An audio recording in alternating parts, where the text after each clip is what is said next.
প্রিয় বন্ধুরা, আজ আমি তোমাদের শোনাব এক দারুণ গল্প, দয়ালু সিংহ। সাধারণত আমরা ভাবি সিংহ মানেই ভয়ঙ্কর প্রাণী, কিন্তু এই গল্পে সিংহ আমাদের শেখাবে দয়া, কৃতজ্ঞতা আর উপকারের প্রতিদান।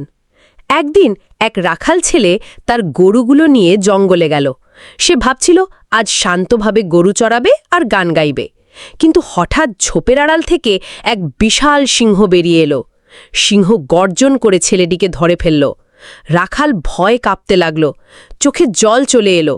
সে কাঁদতে কাঁদতে বলল, হে সিংহ, দয়া করে আমাকে মেরো না। আমার পরিবার খুব গরিব, আমার বাবা মা শুধু আমার জন্য অপেক্ষা করছে, আমাকে ছেড়ে দাও। ছেলেটির কণ্ঠে ভয় আর আন্তরিকতা ছিল। সিংহের হৃদয় নরম হয়ে গেল। সে ভাবল, একটা ছোট্ট রাখালকে মেরে আমার কি লাভ?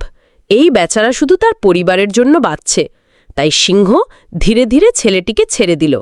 রাখাল ছেলে অবাক হল, এক ভয়ঙ্কর সিংহ আমাকে বাঁচিয়ে দিল। সে কৃতজ্ঞ হয়ে দৌড়ে বাড়ি চলে গেল। কয়েকদিন পর সেই সিংহ শিকারে বের হল। হঠাৎ তার পায়ে বড় একটা কাঁটা বিঁধে গেল। সিংহ ব্যথায় গর্জন করতে লাগল। সে হাঁটতে পারছিল না, শিকার করতে পারছিল না। জঙ্গলের রাজা হয়েও সে তখন একেবারে অসহায়। ঠিক তখনই সেই রাখাল ছেলে আবার গরু নিয়ে জঙ্গলে এলো। দূর থেকে সে সিংহকে দেখল। প্রথমে ভয় পেয়ে পিছিয়ে গেল, তারপর ভালো করে লক্ষ্য করল, এটাই তো সেই সিংহ যে আমাকে সেদিন ছেড়ে দিয়েছিল।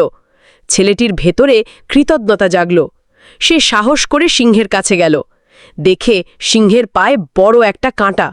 রাখাল ধীরে ধীরে কাঁটা টেনে বের করে দিল। সিংহ স্বস্তির নিঃশ্বাস ফেলল, ব্যথা কমে গেল। সিংহ ছেলেটির দিকে শান্ত দৃষ্টিতে তাকালো। মনে হলো যেন সে বলতে চাইছে, তুমি আমাকে বাঁচালে। ছেলেটিও মিষ্টি হেসে বলল, তুমি যদি আমাকে না বাঁচাতে আজ আমি বাঁচতাম না, তাই তোমাকে সাহায্য করতে পেরে আমি খুশি। সেই দিন থেকে তাদের মধ্যে এক অদৃশ্য বন্ধুত্ব তৈরি হলো। তারা কেউ কারো ক্ষতি করল না। মনে রেখো, দয়া কখনো বৃথা যায় না, উপকার করলে উপকারই ফিরে আসে।